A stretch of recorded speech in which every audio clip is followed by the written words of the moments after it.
A grand jury has apparently charged former President Donald Trump on 7 different counts related to his handling of government documents, specifically that he continued to handle them way after he was supposed to have given them back, after he was asked nicely to give them back, after he was asked somewhat forcefully to give them back, and even after the door to Mar-a-Lago was kicked down and they came for those documents, he still apparently was doing everything he could to retain control of them.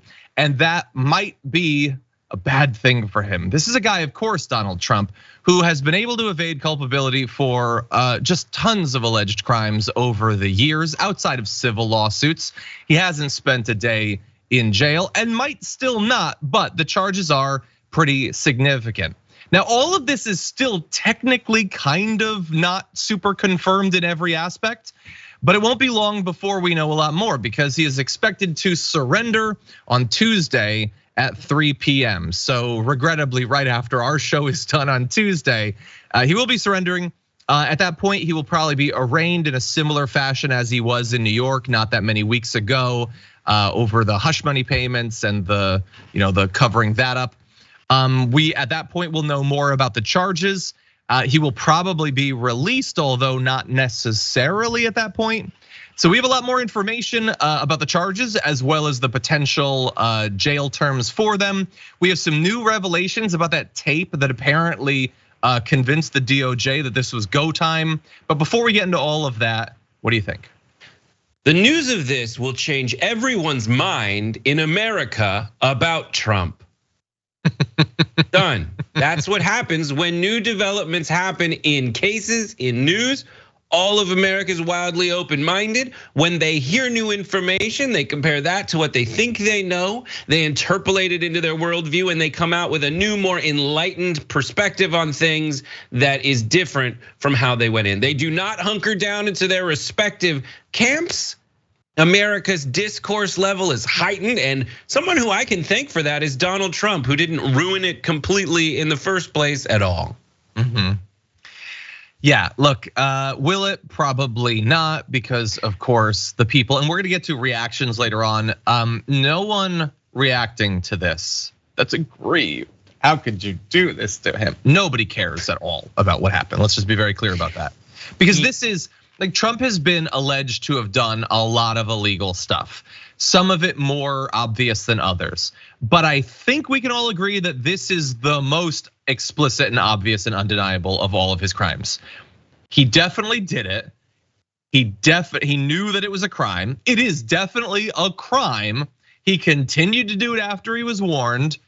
No one can dispute all of that. The only thing opponents of what happened can do is say, usually with a little bit of cover, doesn't matter, we shouldn't do anything about it. If you do anything about the crimes that he definitely committed, that is worse than the crimes that he committed.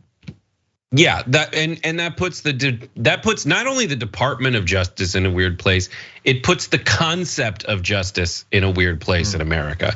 That's the problem, and that's what Trump's banking on. He's basically saying, okay, what you always ask yourself when you're playing any kind of strategic game, you're trying to put your opponent in a position where no matter what they do, they're screwed. And no matter what they do, they're gonna do something that'll benefit you. And the approach in Trump, when Trump was discovered to have these documents, which I have full confidence he did not really understand was illegal or know he had, that's like my guess.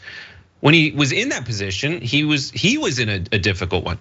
He could have given them back, which could be seen as weak. And his default position that is essentially the move that got him here is never to back down, never to apologize, never to surrender.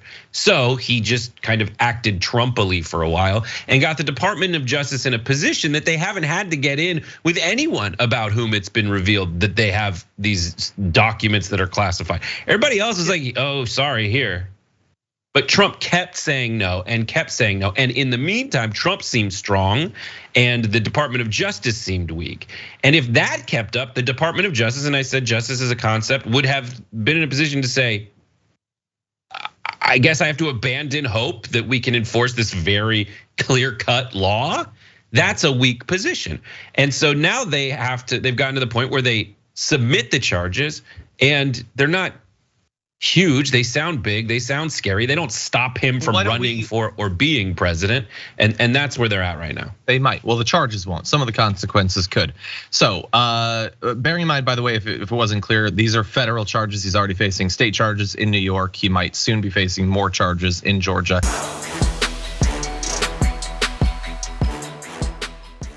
Check out the Damage Report podcast each day, wherever you get your podcasts, whether Pocket Casts or Stitcher or iTunes.